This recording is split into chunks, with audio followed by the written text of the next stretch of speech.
जिससे युवाओं को शिक्षा के साथ साथ उनके शिक्षा के बाद रोजगार में भी सहायता मिल सके। अभी जो सरकार है उसने उस मांग को, हमारे मांग को पूरा करा है। सीएम राइज स्कूल बनने का इंतज़ार है छात्रों को, और जैसे ही वो सीएम राइज स्कूल बनेगा जैसे ही बच्चे उसमें।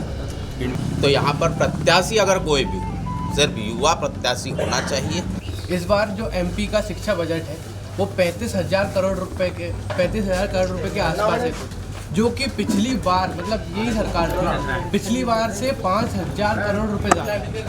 देखिए, निश्चित रूप से यहाँ पर भाजपा के द्वारा शासकीय अस्पताल बहुत अच्छा बना दिया गया है, लेकिन सुविधाओं पर बिल्कुल ध्यान नहीं दिया गया है। किसान के लिए सब कुछ करती है, किसान को सब कुछ मिलता है, हमको गरीब को कुछ नहीं मिलता है। जब सरकार नहीं बन पाती है तो हिंदू मुस्लिम का ही मुद्दा काम आता है। जनप्रतिनिधि का कुछ ध्यान नहीं है गोवंश पे। माननीय दिग्विजय सिंह जब सत्ता में थे तो उन्हीं का एक बयान आया था कि ये कैसे सनातनी और कैसे लोग हैं जो उसको माता मानते हैं जो अपने ही मल मूत्र में लौटती है।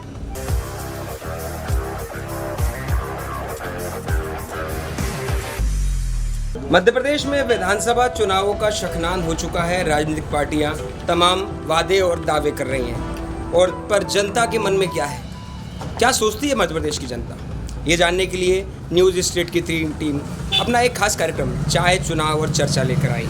और हम यहाँ पर राजनीतिक पार्टियों के और सरकार के दावे और वादों की हकीकत जानने के लिए सिवनी मालवा विधानसभा में आए हैं। नर्मदापुरम की ये विधानसभा जो पूरे ज़िले की सबसे बड़ी विधानसभा मानी जाती है जनसंख्या के मामले में, और जो इनका इधर का मतदान प्रतिशत भी रहता है वो भी सर्वाधिक होता है। जनता यहाँ बैठी है, चाय की चुस्कियाँ ले रही है, और इन्हीं चाय की चुस्कियों में चुनावी तड़का हम लगाएंगे और जनता से जानेंगे कि उनके मन में क्या है, क्या मुद्दे हैं वो जिस पर ये विधानसभा चुनाव होगा, और जनता की कसौटी पर सरकार खरी उतरेगी। एक युवा है हमारे बीच। अगर जो भी पार्टी हो, अगर वो इस तरीके की योजनाएं चलाएं तो छात्रों को अनेक तरह के फायदे हो सकते हैं। जाहिर सी बात है, रोज़गार की बात करी है, एक युवा हैं, पढ़ लिख लिए हैं, तो अब कमाई का साधन भी उन्हें देखना है, और सरकार से उम्मीद है कि रोज़गार के साधन सरकार उपलब्ध करवाएगी। पर वही हकीकत हम जानने आए हैं। एक और युवा है हमारे बीच। शिक्षा एक बहुत बड़ा मुद्दा है। शिक्षा को लेकर क्या सोचते हैं आप? कितना विकास हुआ, शिक्षा कितनी प्रगति हुई प्रदेश में? शिक्षा एक, जो भी छात्र हैं, कॉलेज में पढ़ने वाले विद्यार्थी हैं, स्कूल में पढ़ने वाले, बस यही कोई भी पार्टी हो उससे बस यही कहना चाहूँगा मैं कि जो शिक्षा है उस पर ज़्यादा से ज़्यादा ध्यान दें और शिक्षा को आगे से आगे बढ़ाएं। जैसे हमारे यहाँ MSc नहीं थी और वो बच्चे होशंगाबाद पढ़ने जाते थे, अभी जो सरकार है उसने उस मांग को, हमारे मांग को पूरा करा है, और उस पर मतलब बात तो हो गई है, चर्चा हो गई है उस पर, मगर उन्होंने अभी तक उसको लागू नहीं करवाया यहाँ पर। तो बस यही है कि शिक्षा की स्थिति कैसी है शिक्षा की, मतलब सरकारी स्कूल जो हैं और जो सीएम राइज स्कूल खुल रहे हैं, उनमें पढ़ाई का स्तर कैसा है? प्राइवेट स्कूलों में तो बच्चे अपने माँ बाप अपने बच्चों को पढ़ाते ही हैं, पर शासकीय स्कूल जो गरीब तबके के लोग हैं, मध्यम वर्गीय परिवार है, जो कि प्राइवेट स्कूलों का खर्चा नहीं उठा पाते हैं, ऐसे पेरेंट्स, ऐसे माँ बाप अपने बच्चों को अगर सरकारी स्कूल में पढ़ाना चाहते हैं तो वो क्या पढ़ाएंगे? वहाँ पर क्या पढ़ाई होती है, कैसी पढ़ाएंगे, क्या व्यवस्था है? हमारे सिवनी मालवा विधानसभा में सीएम राइज स्कूल अभी बनने का उसका काम चालू हुआ है, और जो गवर्नमेंट अभी जो स्कूल है प्रेजेंट में, जैसे कन्याशाला है और भी अन्य 2-4 स्कूल हैं, उनमें पढ़ाई अच्छी चल रही है और सब काम भी मतलब अभी अच्छा है। और बस ये है कि अब सीएम राइज स्कूल बनने का इंतज़ार है छात्रों को, और जैसे ही वो सीएम राइज स्कूल बनेगा जैसे ही बच्चे उसमें एडमिशन कराएंगे। अजय, क्या है यहाँ पे ज़रूरतें क्या है इस विधानसभा में? देखिए, ज़रूरतें तो कभी ख़त्म नहीं होती है, चाहे वो भारतीय जनता पार्टी की सरकार हो या कांग्रेस की सरकार हो, किसी की भी सरकार रही है, एक दूसरे ने कभी न कभी आरोप लगाने का तो काम चलता रहा है।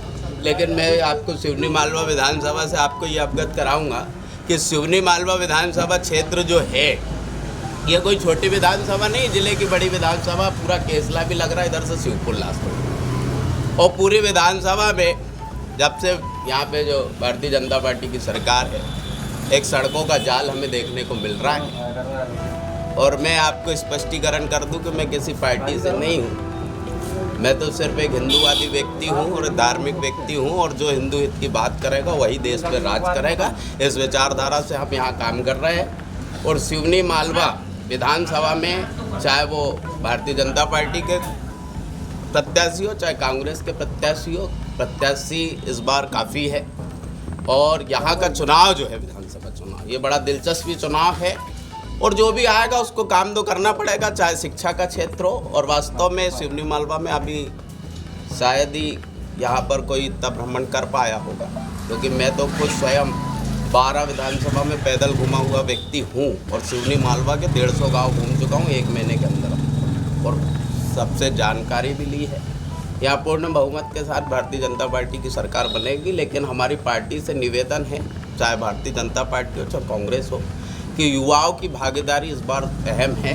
तो यहाँ पर प्रत्याशी अगर कोई भी, सिर्फ युवा प्रत्याशी होना चाहिए, चाहे वो कांग्रेस से हो चाहे भाजपा से हो, प्रत्याशी युवा होना चाहिए, क्योंकि आज देश की रीढ़ की हड्डी भी युवा है और आज यहाँ जितने लोग बैठे ये भी सब युवा है। तो मेरा तो सिर्फ एक ही पार्टियों से आपके न्यूज़ के माध्यम से निवेदन है कि इस बार युवाओं की अहम भूमिका रहना चाहिए और जातिगत समीकरण बैठता है तो मैं आपको बता दूं, पार्टियां इस मुगालते में ना रहे कि किसी एक समाज की वोट बैंक है। मैं अपनी समाज से बात करूं तो मैंने खुद ने सिवनी मालवा की जनगणना स्वयं 2 महीने के अंदर अंदर निकाली। 32,285 राजपूत मतदाता है और हम राजपूत समाज भी इस बार प्रबल दावेदारी कर रहे हैं। ये बहुत अच्छी बात कही इन्होंने कि युवाओं को मौका मिलना चाहिए। और इस विधानसभा में कांग्रेस हो चाहे भारतीय जनता पार्टी हो, लगभग आधा दर्जन उम्मीदवार हैं, उसमें कुछ युवा भी हैं। कांग्रेस और भाजपा क्या क्या काम हुए, फिलहाल हम विधायक की बात करेंगे। विधायक ये दूसरी बार विधायक बने हैं प्रेम शंकर वर्मा, ये एक और युवा है हमारे साथ। मेरा नाम है प्रेम शंकर वर्मा जो विधायक है जी, ये आसानी से मिल जाते हैं, जनता से कनेक्टिविटी है इनकी अच्छी जी हाँ, और जनता की बात सुनते हैं, कितना सुनते हैं जी, ये जनता की बात पूरी सुनते हैं। मैं विद्यार्थी हूँ, हम लोगों ने एमएससी की मांग रखी थी इनसे, तो इन्होंने तुरंत तत्काल प्रभाव से एमएससी लागू किया और ऊपर उच्च शिक्षा मंत्री से बात की और एमएससी अगली साल से चालू हो रहा है। चलिए ये तो एक बात रही, पर कितना विकास हुआ इस विधानसभा में ऑल ओवर देखें हम। विधानसभा में 2 CM राइज स्कूल दिए गए हैं, जो कि 370 CM राइज स्कूल दिए गए हैं पूरे मध्य प्रदेश में। उसमें सिवनी मालवा विधानसभा में 2 CM राइज स्कूल दिए गए हैं, वो बहुत बड़ी बात है। इस बार जो MP का शिक्षा बजट है वो 35,000 करोड़ रुपए के आसपास है, जो कि पिछली बार, मतलब यही सरकार थी, पिछली बार से 5,000 करोड़ रुपए ज़्यादा है।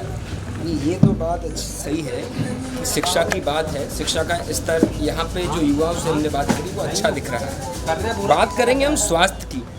स्वास्थ्य में क्षेत्र पिछड़ा हुआ है, यहाँ पर जो सामुदायिक स्वास्थ्य केंद्र हैं, सरकारी अस्पताल हैं, उनकी हालत अच्छी नहीं है। इसके लिए हमारे साथ एक और युवा हैं, इनसे बात करेंगे कि वो कैसे हैं, स्वास्थ्य सुविधाएं इधर कैसी हैं।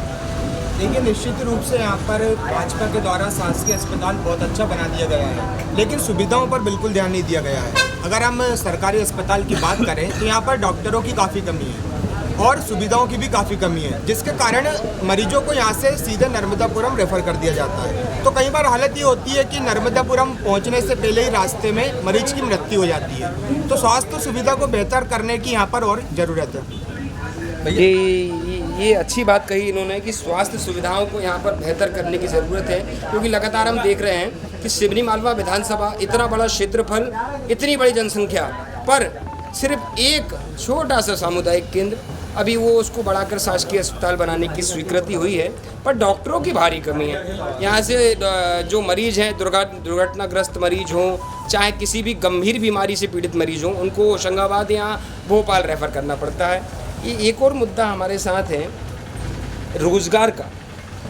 रोज़गार एक ऐसी ज़रूरत है कि आप पढ़ लिख लिए, बड़े हो गए, सब कुछ हो गया, पर कमाओगे कैसे? रोज़गार सरकार ने क्या क्या दिए हैं, क्या क्या उपलब्धता है रोज़गारों की? इस विधानसभा में क्या रोज़गार दिए सरकार, इसके लिए हम बात करेंगे।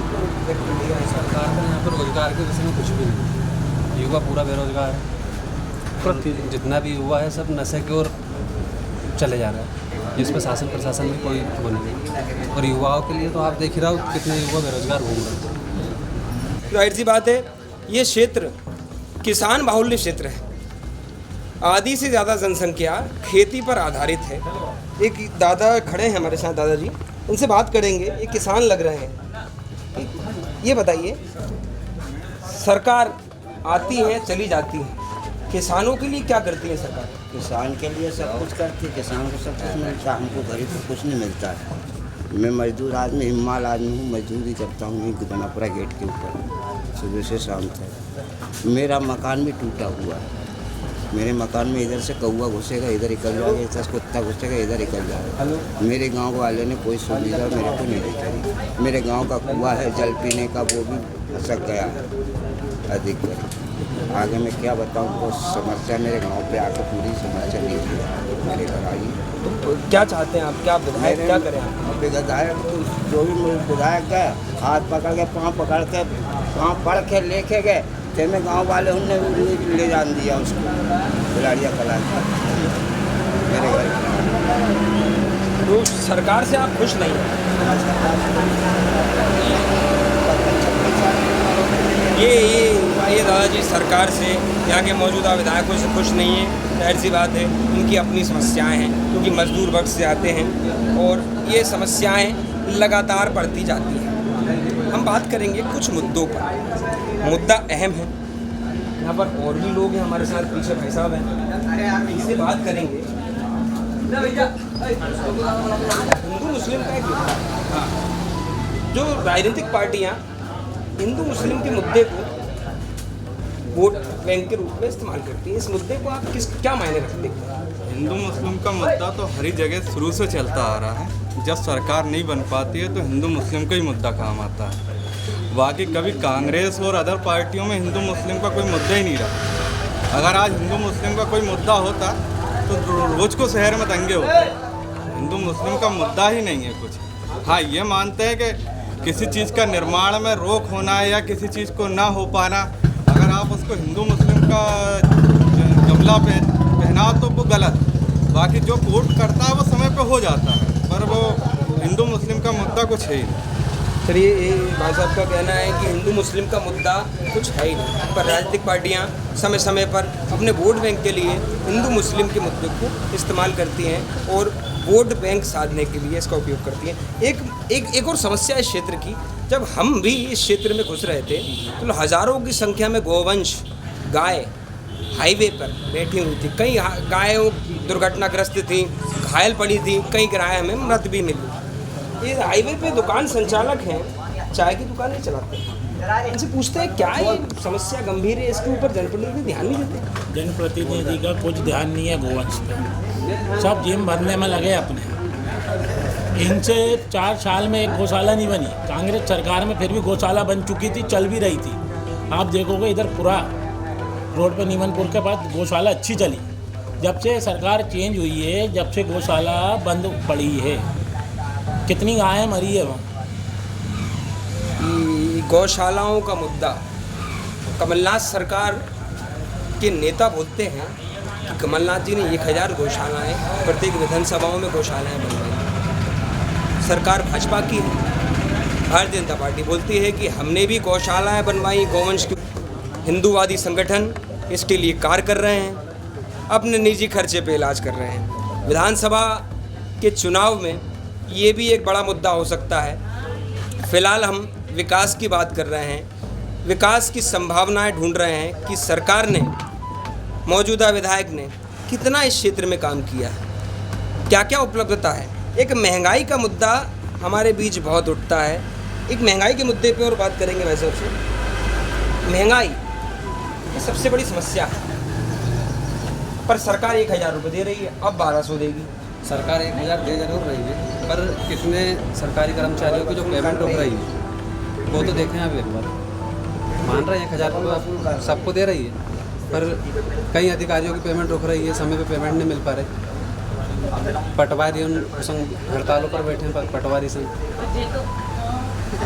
तो महंगाई कहाँ है? महंगाई मतलब किस चीज़ में महंगाई? हर चीज़ में महंगाई। आज पेट्रोल को देख लो आप, 100 रुपये से ऊपर हो चुका। सरकारें, विधायक, सरकारें ये सब ध्यान नहीं देती। यहाँ पे सांसद भी गुमशुदा है, विधायक भी गुमशुदा है।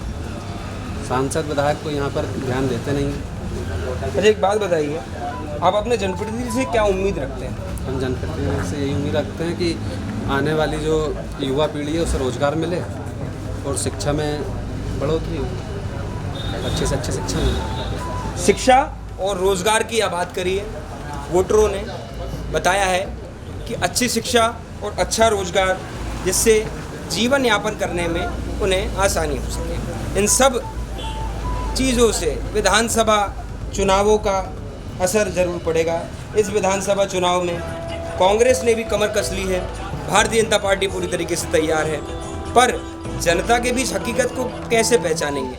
जनता से खुद बात करते हैं, पता चलेगा क्या विकास, कितना विकास। भाई साहब, यदि यहाँ की विधानसभा में देखें तो आपके सामने प्रत्यक्ष को प्रमाण की आवश्यकता नहीं होती। आप यदि पूरी विधानसभा घूमते हैं तो आपको दिखेगा कि सिवनी मालवा में, यदि सिवनी मालवा विधानसभा की बात करते हैं तो सिवनी मालवा विधानसभा में 2 ऐसे रेलवे फाटक थे जहाँ जनता को रुकना पड़ता था, 1-1 घंटे मरीज खड़े रहते थे। वर्तमान में आपके सामने प्रत्यक्ष है, ये माननीय विधायक महोदय के उपस्थिति में 5 साल के अंदर बना हुआ है ये फ्लाईओवर। तो ऐसे बहुत से विकास के कार्य माननीय विधायक महोदय एवं सरकार ने किए हैं, मध्य प्रदेश सरकार ने। और वर्तमान में गौ रक्षा की बात करते हैं तो मैं इन लोगों को एक विषय और एक बात याद देना चाहता हूं कि इनके पूर्व मुख्यमंत्री माननीय दिग्विजय सिंह जब सत्ता में थे तो उन्हीं का एक बयान आया था कि ये कैसे सनातनी और कैसे लोग हैं जो उसको माता मानते हैं जो अपने ही मल मूत्र में लौटती है। ये बयान